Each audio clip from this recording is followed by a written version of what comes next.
Soyez les bienvenus sur le plateau de Culture Link. On est ravis de vous retrouver et puis on est ravis d'accueillir Sophie Marinopoulos qui est psychologue, psychanalyste, spécialiste de la famille et de l'enfance et des enfants et auteur d'un rapport, je vais le dire une fois, l'intitulé du rapport parce que c'est un petit peu long, une stratégie nationale pour la santé culturelle, promouvoir et pérenniser l'éveil culturel et artistique de la naissance à 3 ans dans le lien à son parent.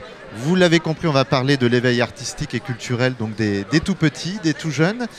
Vous parlez, vous, de santé culturelle. Ça veut dire quoi, la santé culturelle ? Oui, tout à fait. Alors, ce rapport, je tiens à le dire, il est téléchargeable sur le site du ministère de la Culture pour les grands curieux. Voilà. Et donc, c'est un rapport qui était un appel de ma part de dire nos enfants aujourd'hui ne vont pas très bien dans les relations humaines. On perd un peu de vue que finalement, la grande histoire des humains, c'est d'être en relation avec un autre que soi. Et la santé culturelle, c'est tout simplement la santé de nos relations. Et comme les tout petits ont besoin de temps, ils ont besoin de rencontres, ils ont besoin de partage, ils ont besoin d'esthétique, de symbolique, d'imaginaire, de créativité pour grandir et se développer. Voilà, je parle de ces besoins fondamentaux autour de la santé. Ça fait partie de leur santé de recevoir tout ce qui peut leur apporter un bon éveil. Et alors, pourquoi focaliser sur les 0 à 3 ans ? C'est une tranche d'âge déterminante ? C'est une tranche d'âge très importante. Tout n'est pas joué, bien entendu, après, mais il est absolument fondamental de se rappeler que le bébé, c'est un être culturel. Le bébé, vous savez, il a une appétence à communiquer, une appétence à comprendre le monde, à l'interpréter et donc à se nourrir de tout ce qu'on va pouvoir lui proposer. Or, notre société, qui est une société qui va vite, vous le savez, nous vivons vite, trop vite, une société qui a tendance à faire appel à la performance, une société qui attaque la créativité en permanence, eh bien nos bébés se retrouvent mal nourris culturellement. C'est quand même le comble et un grand paradoxe de se dire dans nos sociétés modernes, nos sociétés occidentales, nous sommes bien nourris et en même temps malnutris culturellement.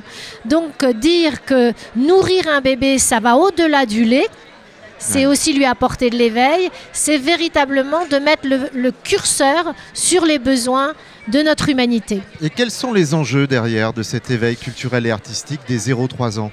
Les enjeux sont fondamentaux parce que c'est une période de la vie où on construit tout ce qui va nous permettre d'être en équilibre avec soi-même, donc d'être psychologiquement bien avec soi-même et avec les autres. Il faut être bien avec soi pour être bien avec les autres. Donc il y a un énorme enjeu, et un enjeu qui est un enjeu de société, qui est de pacifier nos relations humaines, de pacifier nos relations sociales, familiales, professionnelles, amicales. C'est un énorme enjeu, et je pense qu'on pourrait quand même convenir communément que notre société aujourd'hui est aux prises avec cette malnutrition, avec une violence qui se développe, une violence verbale, physique, des incivilités permanentes. Et il faut à un moment avoir le courage de regarder peut-être à côté de quoi je passe. Qu'est-ce que vous préconisez très concrètement ? Alors il y a une série assez importante de préconisations dans votre rapport, peut-être quelques-unes ? Oui, il y a 66 préconisations, on ne va pas les passer en revue, mais déjà de repenser repenser la santé. Être en bonne santé, c'est être en bonne santé dans les relations humaines. Donc qu'est-ce qui fait qu'un bébé s'éveille ? Que nos carnets de santé, très concrètement, puissent avoir des pages autour de l'éveil de l'enfant. Il n'y en a pas. Périmètre crânien, poids, taille. Ouais. Donc ça, c'est une préconisation.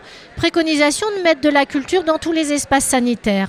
La PMI, par exemple, la protection maternelle et infantile, fondamentale pour les familles, devrait aussi avoir des espaces où les enfants peuvent avoir accès aux livres, à la musique, aux comptines, à la culture en général. Mais c'est aussi penser nos villes. Nos villes, et il faudrait que nos urbanistes, nos paysagistes, nos architectes pensent à construire une société des liens, une société où les relations humaines sont évidemment valorisées, rappelées, réconfortées. Hein, les villes ne sont pas ludiques du tout. Un abribus pourrait comporter tout à fait des activités ludiques pour les enfants pendant qu'ils attendent le bus avec leurs parents. Alors qu'aujourd'hui, ce sont plutôt des affiches publicitaires qu'on y retrouve. Ce sont des affiches publicitaires. Bien sûr, il faut lutter contre les écrans, mais je ne suis pas opposée aux écrans. Je suis opposée à l'écran qui vient faire écran à la relation. Est-ce que vous sentez que votre approche intéresse les professionnels de la culture ? Alors, j'ai été admirablement entourée, accompagnée par les artistes et les professionnels de l'enfance que j'ai sollicités, qui sont venus en nombre, qui m'ont aidée, qui m'ont soutenue et qui, pour eux, on parle le même langage. Ouais. Et il y a déjà beaucoup d'initiatives inspirantes sur notre territoire. Malheureusement, la cartographie est très inégale. Selon la région où vous habitez, vous ne trouvez pas du tout les mêmes, évidemment, les mêmes initiatives. Il ne s'agit pas de faire du même, il s'agit juste de s'inspirer et de faire en sorte que, où que soit l'enfant, en France, il puisse avoir accès à la culture. Mais c'est aussi nos institutions culturelles. Comment un musée, aujourd'hui, accueille le bébé ? Quand je vois un bébé dans un porte-bébé et les parents arrivent et on n'a pas réalisé que ça l'intéresse et qu'on le laisse dos finalement à la culture qui lui est proposée, c'est dommage, je le regrette. Juste un petit mot pour dire que ça l'intéresse, c'est important. Vous parlez beaucoup des 0-3 ans, ça veut dire qu'au-delà, ça marche bien ? Il y a tout ce qu'il faut ? Alors, ça veut dire que c'est vrai que je n'ai pas été au-delà des 3 ans, parce qu'après on tombe sur les questions qui sont déjà soulevées par l'éducation nationale. L'éducation nationale s'est saisie de l'éducation artistique et culturelle. Il y a des initiatives, on en parle beaucoup plus facilement. C'est beaucoup plus difficile de faire le lien entre culture et bébé et de penser que oui, ce bébé qui a 3 semaines, si on lui lit un livre, eh bien il va avoir la prosodie, il va rentrer dans le monde narratif et oui, ça va le nourrir culturellement. Donc c'est beaucoup plus important de mettre son curseur sur les bébés. Pour avancer sur ce dossier de l'éveil culturel et artistique des tout-petits, faut quoi ? Des politiques publiques interministérielles ? Il faut des politiques publiques interministérielles qui ont commencé. Il y a déjà des conventions qui sont signées. Il faut juste les alimenter. Parce que c'est vrai aussi qu'un responsable politique, qui est un facilitateur, hein, c'est lui qui va donner la voix. Il faut aussi qu'il puisse argumenter que oui, donner de la culture aux bébés, c'est pas occuper nos bébés. Non, c'est les équilibrer dans leur grandir, dans leur croissance. Donc, c'est pas rien, c'est pas un petit sujet. Donc, par exemple, aujourd'hui, moi, je suis dans la commission des 1000 jours qui a été installée par Emmanuel Macron à l'Élysée. C'est un groupe d'experts qui travaille sur les 0-3 ans, les 1000 jours. Hein. Et l'éveil culturel et artistique est très présent. Et j'ai vraiment confiance en ce qui va pouvoir ressortir de cette commission. Vous vous sentez entendu par les décideurs publics ? Je me sens entendue, mais je sens aussi qu'il faut être très présent. Il faut sans cesse y revenir. Il faut sans cesse recommuniquer, il faut être là avec vous, parce qu'on se dit qu'il y a quelqu'un qui va entendre et il faut pas lâcher, en fait. Et pour les acteurs culturels, il y a la matière aussi à renouveler peut-être des approches créatives.